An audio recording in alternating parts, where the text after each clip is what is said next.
Good morning, Titans. Today is October 2nd, 2024, and you're watching OlyTV.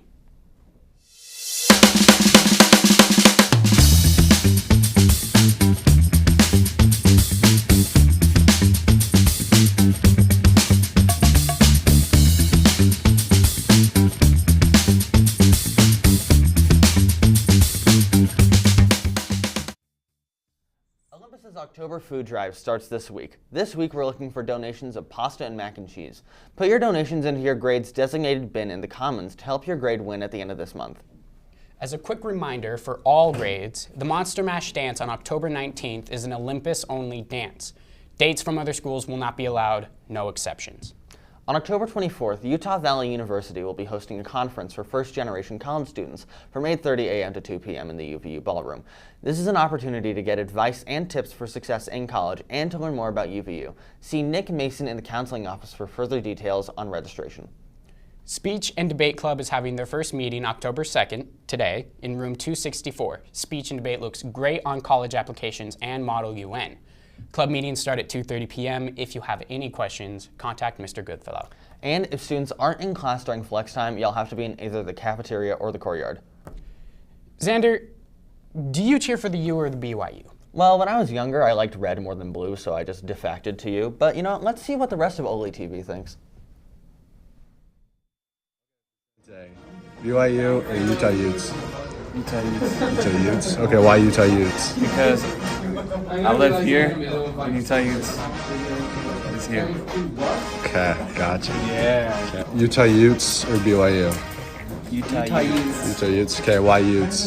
Because BYU sucks. Okay. Yeah. What's your Utah's opinion? better. Utah's better? Okay, gotcha. Okay, BYU or Utah Utes? Who would you choose? BYU. Okay, why Cougars? Utah, it's just not it, you know what I mean? Yeah, Even though I like Mercer, I think BYU think it's better? Definitely really.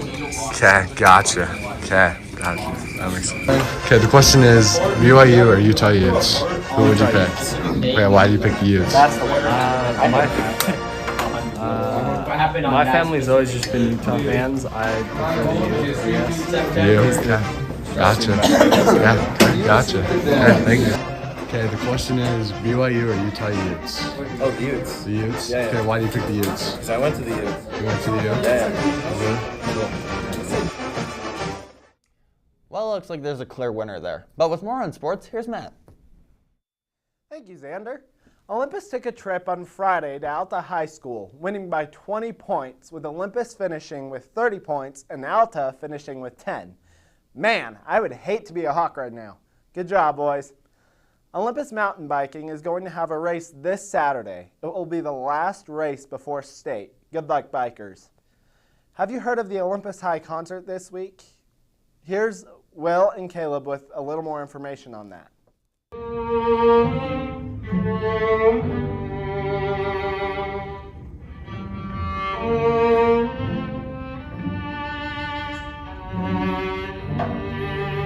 Hey, have you heard about the concert that's happening at Olympus High?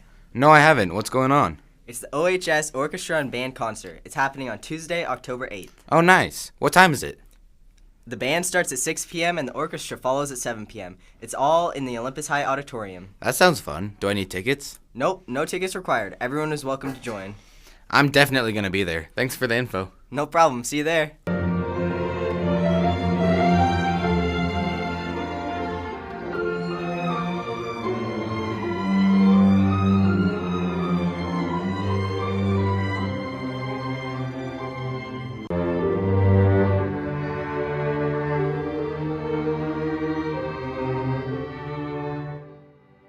Thanks, Will and Caleb. In the movie world, The Wild Robot has made $28.1 million. That's nuts. I saw it over the weekend. Definitely a need to see. The Olympus cross-country team traveled to Boise, Idaho over the weekend for the Bob Furman Invitational, one of the biggest meets in the country. Over 4,000 athletes competed from all over the West.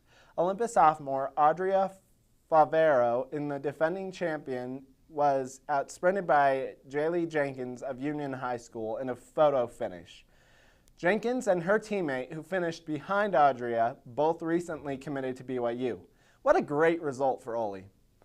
Other top Olympus results were posted by Will Towers in the elite boys, Audrey Edwards and Carter Adams in varsity, and Flora Boynton and Logan Pugh in JV. Awesome job, Oly Cross Country. And now a report from Colin on the very unexpected Florida State quarterback play and record this season. What's up with DJ Ugalele? DJ Ugalele is a former Oregon State quarterback who came off a hot season with the Beavers, topping the AP polls at 10 after DJ and Oregon State pummeled an extremely weak Stanford team, putting up 62 points to Stanford's 17 in an early November conference matchup. DJ finished the season with 21 touchdowns along with a career-best 2,638 passing yards. Oregon State finished 8-5 in a loaded and deeply talented Pac-12, which was the second time the Beavers had finished with more than 7 wins in the win column.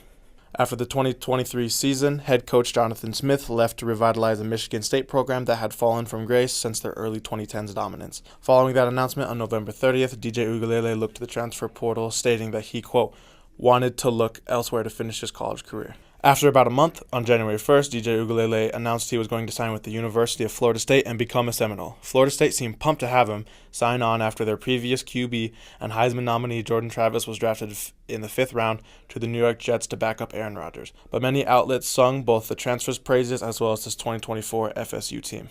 Quote, oh yeah, get ready for the 2024 FSU Revenge Tour, end quote. As well as, quote, in comes DJ Ugalele, the former Clemson star recruit who went to Oregon State for a year. The experience and next-level skills are there, end quote, from collegefootballnews.com. Answering a question about who will be the offensive MVP for the Noles, Perry Kostidakis said, quote, DJ Ugalele, who will thrive in an offense built around his strengths that's capable of taking pressure off, end quote. And answering a question about the Seminoles' record, John Marchant said, quote, FSU ends the regular season 10-2, wins the ACC title, and secures a playoff spot, end quote. With both of these quotes coming from TomahawkNation.com. So there is definitely hype and expectations for this team.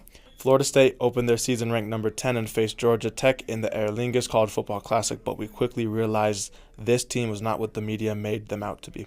Florida State lost 24-21 in Dublin, Ireland, with Georgia Tech securing the win on a last-second field goal. Ugalele, with high expectations, struggled, completing only 19 of 27 passes for 193 yards and no touchdowns. With his underwhelming debut, it immediately drew sharp criticism, with fans expressing disappointment in his inability to lead the team to victory.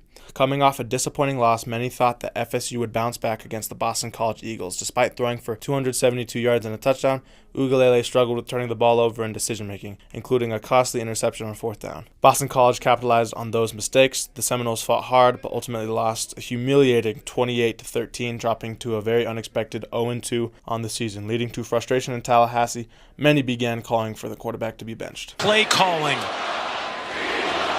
Running back out here. Week 3 saw the Seminoles face off against a cross-conference team in the AAC's Memphis Tigers. Safe to say this game added to the team's disastrous start as they lost 20-12, dropping to 0-3 on the season. The performance under center continued to fall short of expectations, completing 16 of 30 passes for 200 yards, but failed to throw a touchdown for the second time this season and threw a single turnover. Memphis started out hot with a fumble on the second play of the game and jumped out to a double-digit 10-0 lead early. FSU attempted to rally, but they couldn't generate enough offensive momentum to overcome the Tigers' lead. With the offense remaining stagnant for much of the game, this defeat marked Florida State's worst start since 2021, leaving fans and the media increasingly frustrated with Ugalele and the overall performance of the team.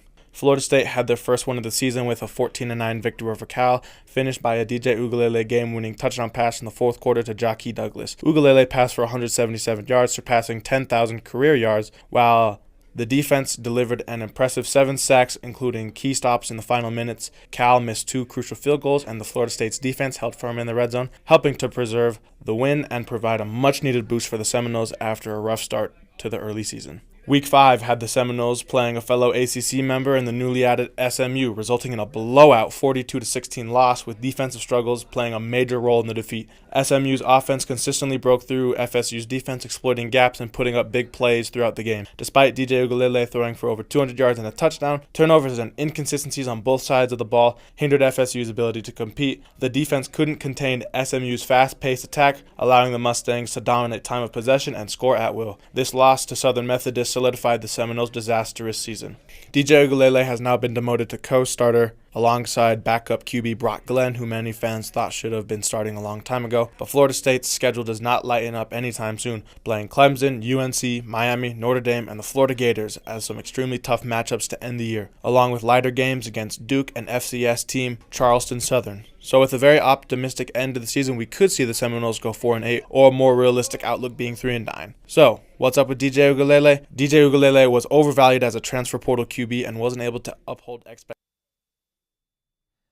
Thank you, Colin. That's all I got. Now back to the desk. Here's James with the weather. Good morning, Titans. Today, expect a high of 84 degrees and a low of 53. Tomorrow is a little colder with a high of 81 and a low of 56. Friday is the hottest day of the week with temperatures reaching up to 89 degrees. But Saturday is right back to the same temperature as Thursday. Next week, we'll have highs around 85 degrees with lows sitting near 60 and clouds on Monday and Tuesday. Now back to the desk with Cruz and Xander. Thanks, James. And thank you for watching. Subscribe to OlyTV and follow our Instagram. Have a terrific Wednesday, Titans.